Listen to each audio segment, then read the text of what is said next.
نفاذ اردو میں خواتین کا کردار کے موضوع پر قاسم و کلب میں محترمہ مسرت کلانچوی کی صدارت میں مہمان خاص محترمہ صفیہ اسحاق تھیں۔ مجاہدہ اردو محترمہ فاطمہ قمر نے انگریزی کی کمر توڑ کر اردو میں خطبہ استقبالیہ میں مفصل تعارف کرایا اور اس نشست میں پاکستان کی اپنے شعبوں کی ممتاز خواتین و حضرات نے شرکت کی۔ اس نشست کی صدارت پاکستان کی نامور ادیبہ محترمہ مسرت کلانچوی نے کی۔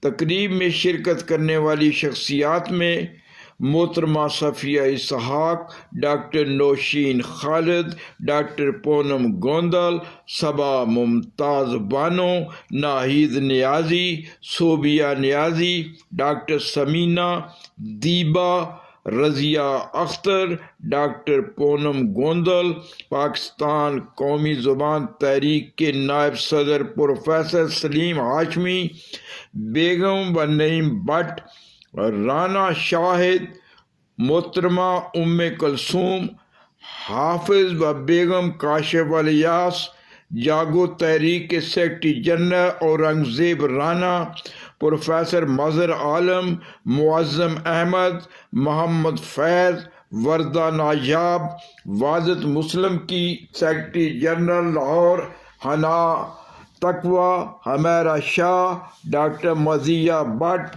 پروفیسر زرینہ سعید، شیریں گل رانا، ثریا شاہد، دعا ہاشمی، پیپل پارٹی لاہور کی سیکرٹری جنرل سونیا خان، نجمہ شاہین نے شرکت کی۔